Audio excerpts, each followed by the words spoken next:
What's up, guys? Today we are talking about the biggest MVP snubs ever. Quick reminder, snub means that someone is deserving of an award, but they didn't win it for one reason or another. First up, we got Eric Dickerson in 1984. He rushed for an NFL record 2,105 yards, 14 touchdowns, that was leading the league, and 5.6 yards per carry. You might ask yourself, how did he not win MVP? Well, Dan Marino passed for a lot of yards and a lot of touchdowns that year. I feel like they probably could have done like a co-MVP thing, because I feel like he was equally deserving of the award like Dan Marino.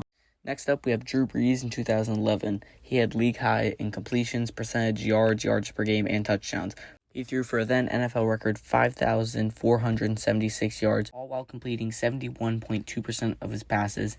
In my opinion, him and Aaron Rodgers were equally deserving of the MVP. Again, like a co-MVP thing would be great, because they had the same level of playoff success too. Lamar Jackson should have won the MVP in 2024. He threw for 4,172 yards, 41 touchdowns with 4 picks. He had 66.7% of his passes, had a 119.6 passer rating, and led the league with 8.8 yards per completion. Next up, we got Jerry Rice in 1987. He got 22 touchdowns in 12 games, had 1,078 yards on 65 receptions.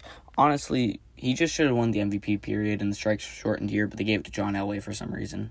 Next up, we have Dan Fouts in 1982, another strike shortened year. He led the league with 2,883 yards, 17 touchdowns, 8.7 yards per completion, and 320 yards per game.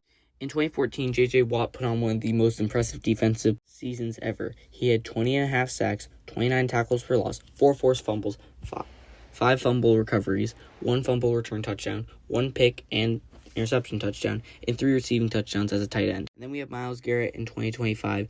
And honestly, the only reason I put him on here was because he had 23 sacks and a league-leading 33 tackles for loss. Last but certainly not least was Saquon Barkley in 2024. He rushed for 2,005 yards, had 13 rushing touchdowns, and had a grand total of 2,283 scrimmage yards. Honestly, he should have won MVP, especially in the modern era with quarterbacks getting so much love.